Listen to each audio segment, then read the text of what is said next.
And she and I began a dating relationship that lasted for a year and some change. It was bliss during the time we was dating. This is Lena and I, my wife, who would become my future wife. Man, we laughed, we traveled, we went on trips, we ate good food. We were sinners at the time, so we did all the things that sinners do. We are intimate. I am smoking, we are drinking, we're doing all, and we're just enjoying life. And for a year and some change, it's bliss. In November of 2003, the following year, I am converted to Christianity in the bathroom of our apartment after my wife survived a car accident, and her worship unto God on that day caused me in my suicidal state to desire the joy I saw in her in that moment. She would recommit her life to Christ, and then we would honor the Lord. Although we was living together, I slept on the couch, she slept in the room. We would honor the Lord until we was married, except for that one night we dishonored the Lord. It was the first time I felt sin in my life. And we would honor the Lord until we was married in the following year, in August. Now, after my wife and I get married, something shifted in our relationship. It felt like out of nowhere, just warfare hit our house. Out of nowhere, we are arguing about everything. We are fighting about everything. We at each other's throat about everything. I am seeing all of her flaws. She is seeing all of my flaws.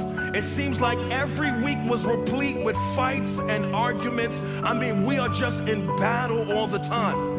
And I'm wondering, man, what happened to that time we dated when we was in bliss?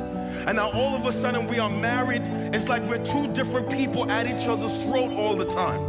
It was in that season, a man who I used to be in relationship with came to me and said, man of God, I had a dream about you and Lena. He said, I saw in the dream you were standing in the kitchen, you and Lena. A man walked up to you and whispered in your ear. Then he walked up to Lena and whispered in her ear. Y'all turned towards each other and started fighting, and then the man walked out of the room. As I prayed about that dream, man, I got revelation in my heart. That man in the dream represented Satan himself. And what the Lord was revealing to me in that dream is that after my wife and I came into a covenant of marriage, we became a target for the adversary.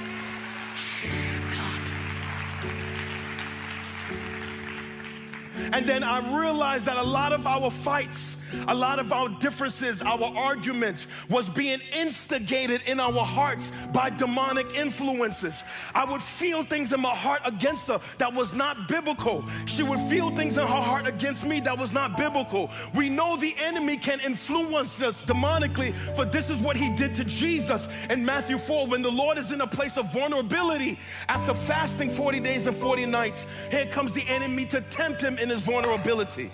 And so now, as I'm reading the Word of God, I get to letters like the letter Paul wrote to the church at Ephesus. And I realize that, watch, marriage is not only a covenantal relationship between a male and female, but marriage is also a picture of Christ and the church.